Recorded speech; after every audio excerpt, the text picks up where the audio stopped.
A Comissão de Segurança Pública do Senado realizou na tarde de hoje, quarta-feira, uma audiência para tratar das mensagens e dos áudios que foram vazados de conversas entre auxiliares de Alexandre de Moraes, tanto conversas entre integrantes da própria equipe do ministro, quanto conversas deles com pessoas de fora, sejam familiares ou jornalistas.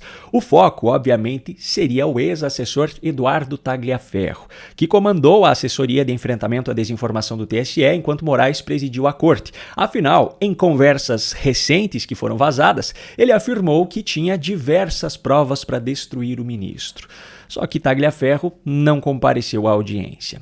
Adivinha quem também recusou o convite para prestar esclarecimentos? O próprio Moraes, como já era de se esperar. Só que, apesar da ausência desses dois personagens, a sessão dessa tarde teve muita roupa suja sendo lavada, pois 2 jornalistas estrangeiros compareceram para jogar a verdade no ventilador. Aliás, o principal ponto dessa audiência é o fato de que, ao contrário do que a PF está fazendo, a mando de Moraes, de investigar o vazamento das mensagens e não as ilegalidades contidas nela, essa comissão está interessada em investigar as ilegalidades. Bom, um dos jornalistas foi Glenn Greenwald, um dos responsáveis pelo vazamento daquelas mensagens entre assessores de Moraes que foram publicadas pela Folha de São Paulo ainda no ano passado. Muita gente vinha se perguntando há meses, cadê Glenn Greenwald, que disse ter 6 GB de arquivos, mas não havia publicado mais nada. Pois é, ele apareceu e falou muita coisa. Eu separei aqui alguns trechos da fala dele, de forma super resumida, para que você tenha noção do que foi dito dentro do Senado. Primeiro, sobre o fato de Moraes ter mentido ao se defender depois das primeiras mensagens vazadas. Quando o ministro Moraes manifestou na primeira dia, depois da nossa reportagem, para se defender, ele afirmou muitas falsidades, muitas coisas que, eu vou falar, eram mentiras. E porque ele fez isso porque ele não sabia que nós tínhamos no arquivo, ou seja, que não sabia que conseguimos provar que ele estava falando era falso. E vou te dar só um exemplo. Quando ele se defendeu, ele disse que todos os pedidos dele para investigar pessoas, para pedir o TSE para investigar pessoas, tudo foi levado para o plenário do STF. E também tinha a participação do PGR, o Ministério Público e a policial. Também ele disse que tudo que ele fez, desses pedidos que ele fez para o TSE, tudo foi registrado. E também ele disse que todo mundo que ele queria ser investigado já era um alvo da investigação ou do inquérito do fake news ou inquérito do milicianos digitais, como ele chama. E nós conseguimos mostrar muito rápido que tudo isso foi falso. E a Folha, que é muito conservador, com que eles querem falar sobre o STF, eles estavam indignados, eles falaram nos artigos, eles permitiram a gente falar tudo isso era falso. Ele também apresentou em seu relato o fato de ter sido a primeira vez em que testemunhou ameaças a jornalistas pelo cumprimento do seu trabalho.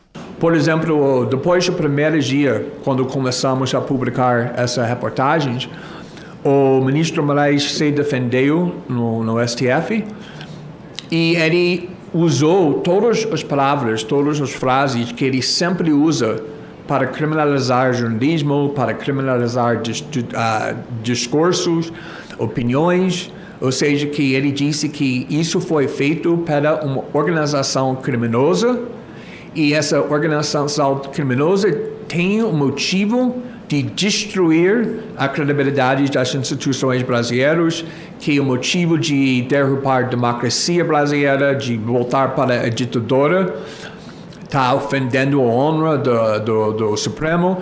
Então, ele sempre está interpretando qualquer crítica, qualquer reportagem, qualquer denúncia como um crime.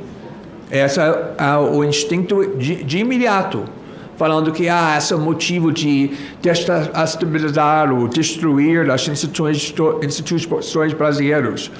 E isso, obviamente, estava incluindo não só nossas fontes, mas também nós, como jornalistas, inclusive o maior jornal no Brasil, o Folha de São Paulo. E ele não tinha a menor hesitação de usar essas acusações contra jornalistas, contra um jornal muito grande que está funcionando aqui muito décadas no Brasil. E logo depois, quando o ministro Moraes abriu uma investigação criminosa para supostamente descobrir a identidade da nossa fonte, não só foi a fonte que foi incluído nessa investigação. Tem um documento que fala muito claramente que a polícia do São Paulo, do estado de São Paulo, recebeu uma instrução de não só chamar suspeitos de vazamentos, mas também eu e minha colega jornalística, a Fábio Célia Peal, para fazer depoimentos, para responder para o policial e ser questionado. E eu estou fazendo jornalismo há muito tempo, não é a primeira vez que estou fazendo jornalismo que está criando raiva nas autoridades, para falar o mínimo. Eu nunca vi jornalistas sendo formalmente incluído na investigação. E ainda mostrou que, nos bastidores, tem muitos poderosos no Brasil que temem o ministro. Acho que é muito importante para enfatizar que desde o começo, quando eu estava começando a expressar preocupações e críticas sobre o ministro Moraes, também quando comecei a fazer reportagens, bem antes da série na Folha, eu percebi muito rápido que tem muitas pessoas, estou falando no mundo jurídico, especialistas na Constituição brasileira, que expressaria críticas do Moraes na forma privada. E quando perguntei, você quer manifestar publicamente para a reportagem porque isso está errado? Essas pessoas poderosas, pessoas com muita posição aqui no Brasil, disse não consigo. Obviamente, eles têm medo de que vai ser as consequências se eles criticam o ministro Moraes publicamente. O outro jornalista que compareceu à audiência, só que por vídeo, foi o português Sérgio Tavares. Ele foi o responsável pelo vazamento daquela conversa entre Tagliaferro e Eustáquio, onde o ex-assessor de Moraes fala que tem provas para destruir o ministro. Diz ter medo de ser morto a mando de Moraes, etc. Tavares foi ainda mais profundo nas suas afirmações, pois os assuntos trazidos por ele envolvem as supostas ameaças de morte. Só foi postado e publicado o áudio porque essas declarações de Tagliaferro não são de agora. Aconteceram há mais ou menos uns 8 meses. Que, obviamente, se aquelas declarações fossem de agora, eu não poderia tornar público um áudio que ia pôr em causa um plano de fuga de um homem que dizia que tinha o PCC para o matar por ordens de Alexandre de Moraes. E, portanto, é importante aqui salvaguardar isto, que o áudio só foi tornado público porque não é de agora.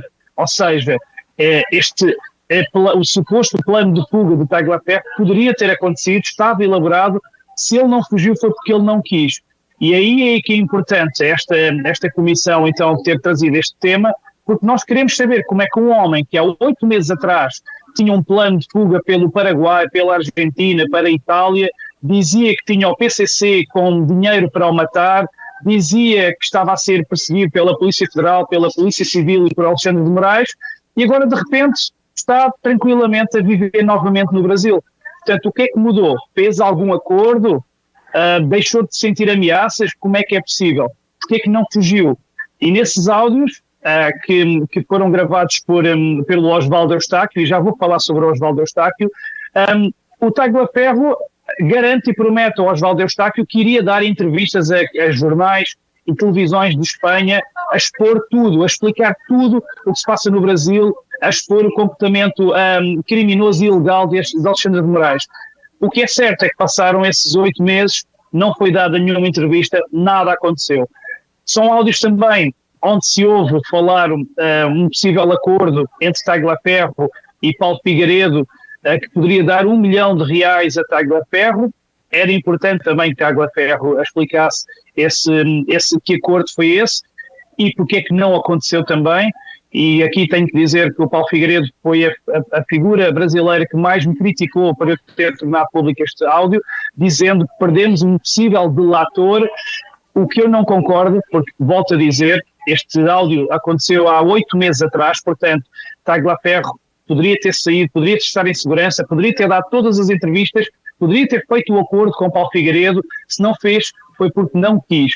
E aqui devo também dizer para todo o Brasil inteiro que Paulo Figueiredo prometeu fazer uma live comigo para esclarecermos estas questões.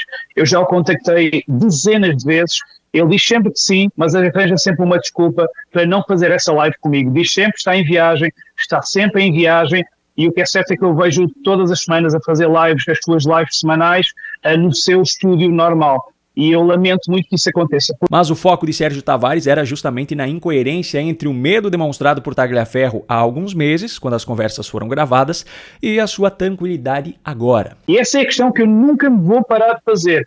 Como é que um homem, em desespero, com o PCC a querer matá-lo, tenha plano de fuga e abdica desse plano e está agora a viver tranquilamente no Brasil? Se calhar já não está a viver tranquilamente no Brasil, por isso é que agora também não está aí presente, e por isso é que, como ouvimos há bocadinho vocês dizerem, ele poderá participar numa outra comissão via online, porque eu duvido que ele esteja novamente no Brasil.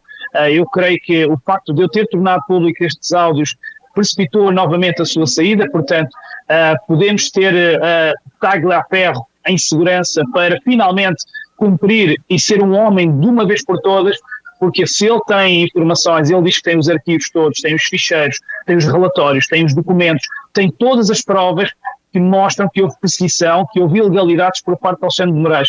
Portanto, ele tem que expor ao mundo, ele tem que cumprir a sua palavra, tem que ser um homenzinho de uma vez por todas. E tem que explicar, e volto a fazer a mesma pergunta, eu vou fazer esta pergunta sempre, se ele tinha medo de ser morto, se ele tinha medo de ser preso, porque é que ele estava agora a trabalhar tranquilamente em São Paulo? Essa é uma questão que é muito, muito, muito importante. E ele também aproveitou para enfatizar a importância do vazamento dessas conversas para que essas informações viessem à tona, mesmo tendo sido alvo de críticas por parte de alguns influenciadores. É importante que se perceba que se eu divulguei estes áudios não é porque não foi sem mais nem menos, foi com razões ponderadas, e não aceito que digam que eu estraguei um possível delator, porque ele teve 8 meses para cumprir a promessa de dar entrevistas para o mundo, para dar entrevistas para a Espanha, de dar entrevistas para os Estados Unidos. Não deu porque não quis, não fugiu porque não quis.